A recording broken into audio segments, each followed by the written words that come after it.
I said that the second marking period is going to be just like the first one, but in fact, that's not 100% true. The reason for that is we have Thanksgiving break and we have the Christmas holiday break. And so instead of being 10 weeks in the second marking period, it's really more like 6 or 7.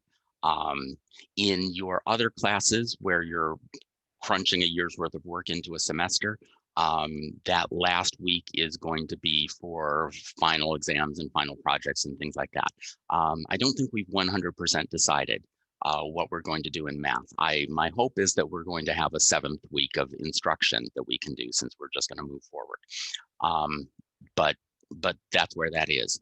So this week of work, we're calling it quarter 2 module 1. We're going to break this marking period into modules instead of weeks, because some of them, like this one, is going to be more than 1 week long. This is going to be 2 weeks long because we've got the Thanksgiving break in the middle of it. And I want to take a little time to figure out what kind of geometry work I want to assign to you. And the reason for that is we've been doing proofs for 2 weeks, and I know that proofs are hard. Proofs are hard because they're hard on their own. They're also hard because we've never done them before. And so it takes some getting used to, and it takes some communication between you and me about what's confusing you. I can help you. I have a lot of experience with proofs.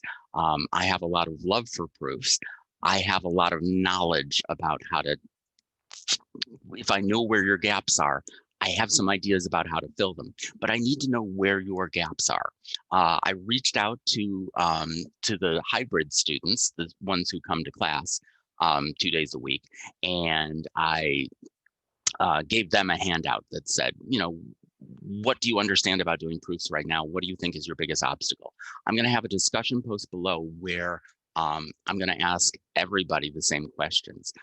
Even if you were a hybrid student, even if you filled out that form, I'd like to ask you to do it again.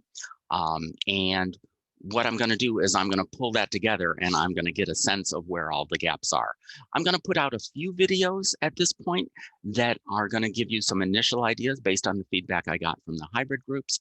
But I want to hear everybody else's ideas as well, because as I say, I can help you, but I need to know where you need help. So reach out and fill out those forms and we'll move forward from here.